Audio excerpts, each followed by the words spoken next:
Welcome. We had a great time last week, and I'm always super impressed whenever people are early, like 9:30 is half an hour early. Well done to everyone. We are going to have a couple of people that have already been prepared a couple of testimonies today. And then if we have time, we'll also have some time for some spontaneous ones. But we'll just see how things go.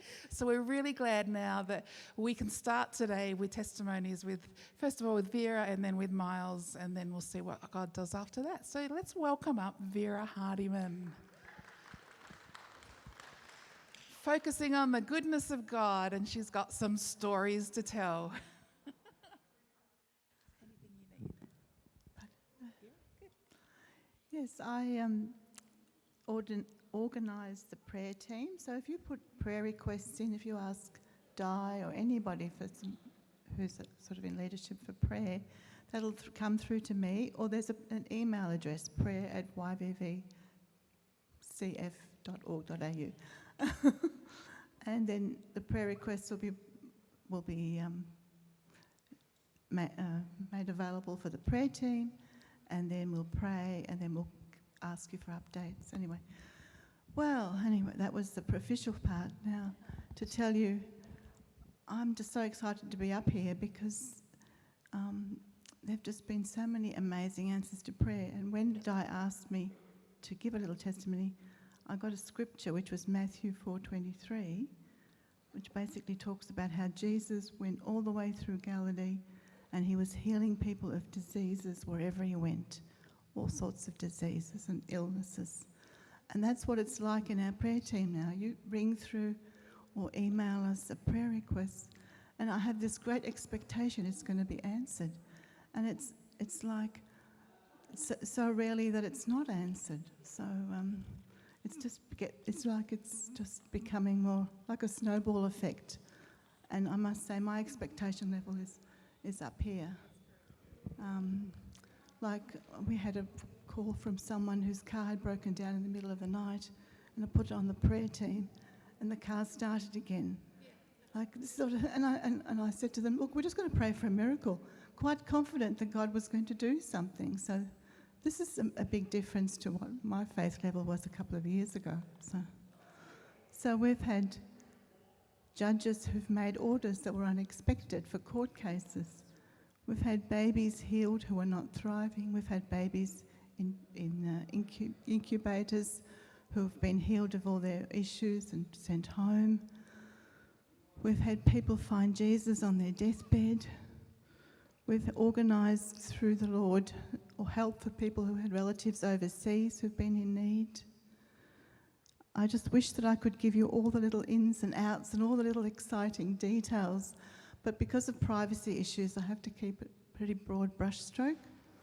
But I did have a relative myself who's sort of given me a bit of permission to talk about her, who was stuck in Germany. She comes from the States and has a nice house there, and moved to Germany 4 years ago with her husband for work. But then, of course, the pandemic came, and there they were, two people in a 2-room flat. He was in the lounge room all day doing his work over the internet. She was in the bedroom all day, immunocompromised, couldn't go out, getting more and more isolated. And then she said, yes, I'll have some prayer, please. And by the time when we started praying, all the roadblocks that were stopping her from going back to the States, one by one, they fell. So it was like a domino effect. So she had a lot of things she had to give away, and you can't just give away things in Germany. There are rules, you know. So you don't just go to an op shop. You've got to have everything processed. And so a family turned up from Eastern Europe that needed all of her clothes and furniture. She needed someone to be hacking away the ice and snow back in Michigan where she came from, because her house was, because it's very cold over there and you have to have someone to clear your snow. And the Lord worked that out as well. And then eventually she boarded a plane, and when she got to America, there was even favour wherever she went, so that when they finally landed in the States, they were queuing up with all their goods to declare, and they just were waved through, just go through, go home, go home. And this is the sort of thing that's been happening. It's very exciting. And I'll just give all the glory to the Lord. And thank you to the team that's been praying as well. Thank you. And it's breathtaking to see the power of God. It's really. So that's it.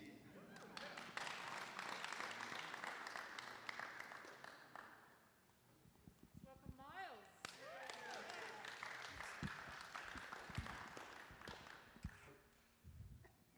It's good to see Mum and Daddy here. Good morning, everyone. My name's Miles, as Di just said.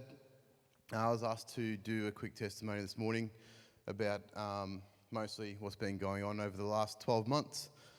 I'll just give you a quick background for anyone that may not know me.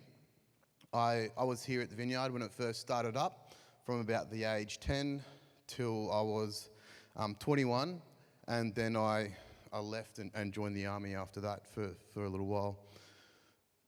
It was funny. I was looking back into being a little kid in the Vineyard Church, and I was thinking, why is it different now? I just didn't get it before through children's church, through youth group, and through that young adult sort of stuff. And I'm not sure. Like, I was definitely well learned as a young kid. I can still recite all the books of the Bible off by heart. So I learned a few things in children's church, thanks to those people.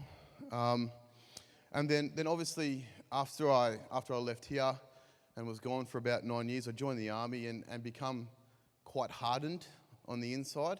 And obviously, as we know, if you are quite hardened, it affects your ability to be a good Christian, I suppose. From there, I left, came back to Victoria, probably pretty broken for a good number of years. Had a lot of personal stuff going on. Court battle with my son, trying to get custody for him, and just a whole bunch of other like things from being institutionalised, from being in the army, and just the changes in life.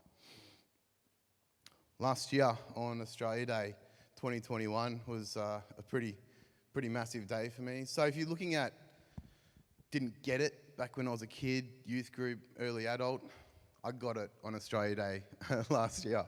So it was quite a changing thing for me. It was all about healing and breaking back down and starting back up again. So for that to happen, obviously turning a hard heart into a softer heart, there's a whole bunch of stuff that comes along with that, and the healing process. From there, I've really been enjoying growing in faith, learning lots, surrounding myself with good people like Rob Carter, who I spend a lot of time with, which is just fantastic. I'm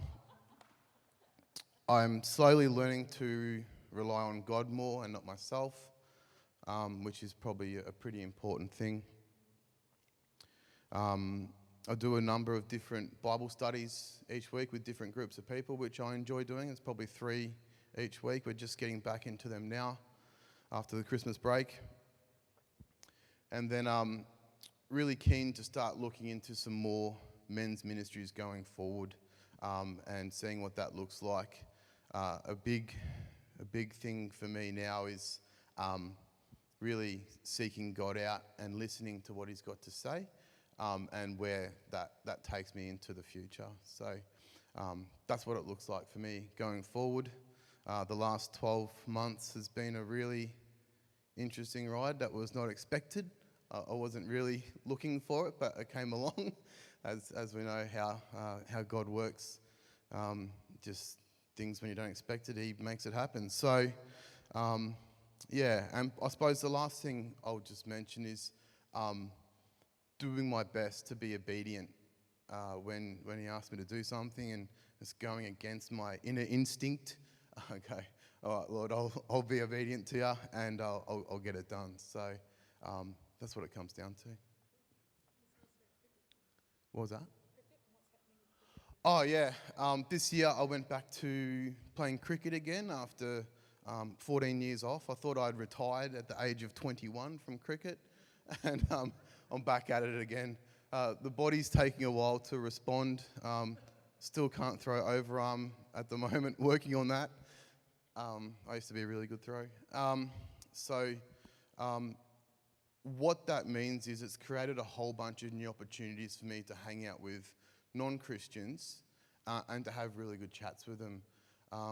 So it's funny, even on Friday afternoon, I had a couple of guys down for a couple of beers around the fire at home, and we were chatting and got quite philosophical, and they know where I stand with my Christian faith because I haven't hidden it. And they were asking lots of questions. It was even a great opportunity to get the Bible out and talk to them about it, and even got the Lion's Handbook out, which goes through the full breakdown of everything. So it was actually a fantastic opportunity to chat to some dudes that wouldn't normally have those conversations. And they also walked away feeling better for having that opportunity as well. So, if I wasn't at the cricket club, which again I think is a God move, we wouldn't be having those conversations with those guys. Yeah. Excellent, thank you. Wonderful. So we're focusing on the goodness of God, and now it's an opportunity. If you have a snapshot of a story, it doesn't have to be a life story like you've just heard from Miles in the last year, this is what's happened. Has there been something that you would like to share now? If you'd like to just come and stand up over here, and we'll just have a number of just quick testimonies about something that you've seen God do. So anyone going to start us off on that? Feel like an auctioneer. Anyone? We got a hand where you've seen God do. Say, thanks, Kylie, just come up. Let's welcome Kylie. And if you've got, while Kylie's speaking, you've got a story, come and stand next to me over here and we'll just have a few snapshots. Welcome. She's got a piece of paper too. This is prepared. Well done. I had it up on my wall at home and thought, oh, I'd like to share this. How much do I say about breaching someone else's privacy, Ben? We have a daughter at home whose choices we're not entirely thrilled with what she's making. And I saw this poem and I stuck it up on the wall just as a reminder to me, but maybe she'll notice it as well. She has a boyfriend who's not a Christian, and I think that would be terrifying for a lot of parents, but just as Miles was speaking, I just remembered that joy I had of, oh, what a fantastic opportunity to reach out to this guy. So this is the poem. It's my prayer for my daughter. The Spirit's bloody sheepdog. I'm out and about, my step is light, everything's going fine. The track is good, I'm feeling good, not a cloud to be seen in the sky. Oh, how great to be alive, I muse, as I wander down life's track, with plenty of tucker in my pack. When from out of the scrub beside me bounds the Spirit's bloody sheepdog and startles the stuff out of me. To the left, to the right, all around me, it's snapping at my heels, and the bugger won't leave me alone. I know. And the Spirit won't call him off until I dare heed my heart's desire and take in trust the unknown track I know to be my truth. So there's a prayer for all of us that have someone that we're holding before God.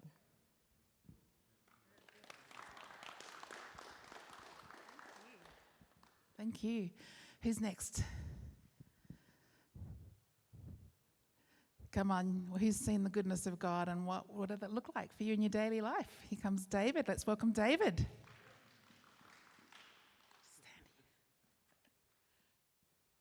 Yeah, I'm just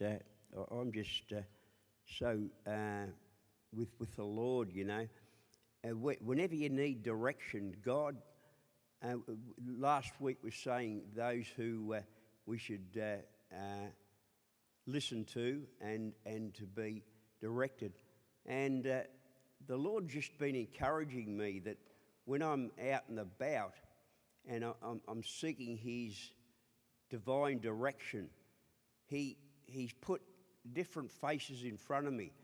And the last one was Sister Di, just there yesterday when I really needed direction. A person who was a lookalike come along, and I was able to keep on the right path.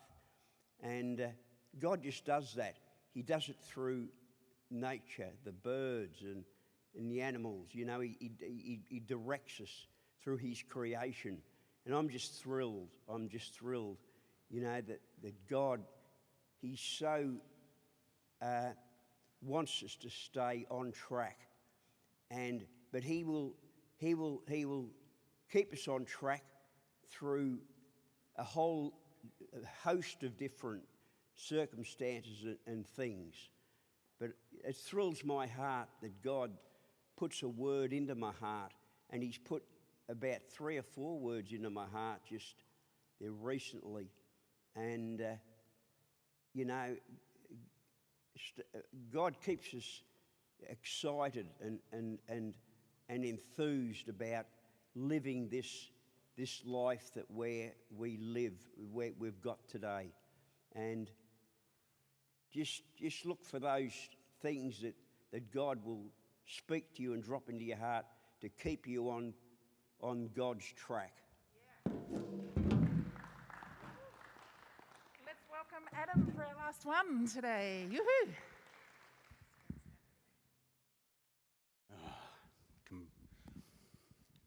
As you know, we've all been in the last couple of years, we've been forced to stay home. We've had 6 lockdowns in Victoria, so it's been pretty hard. And for someone like me who is always full of energy and go all the time, to be told to stay home and do nothing, so to speak, it's been really hard for me. And I've always,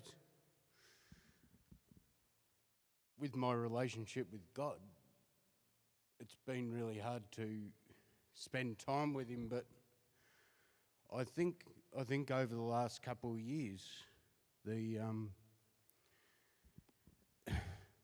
had all this time to. I spent a lot of time reading the Bible. It's virtually lived on my couch next to me, open all the time, and I listen to Vision Radio a lot. So I think if there's one good thing that we got out of all this lockdown and isolation, that it's sort of given me the ability to study the Word more, or to spend more time with God. And so that's one thing good come out of it. You probably got lots, have you? You got lots. All right, guys, we're going to call that a wrap for this week. We're going to give you a chance just to say hi to everyone, and then we'll start live stream in a few minutes. If you have a story that's buzzing, can you tell me? Because I want to put you up first at 9:30 next week, all right? So I'm really, really keen to have some more focus on who's God and what's he doing in our lives. So thanks again. Take a break, and we'll be back for worship in 5, right? 10. In 10. You got 10 minutes to catch up with people.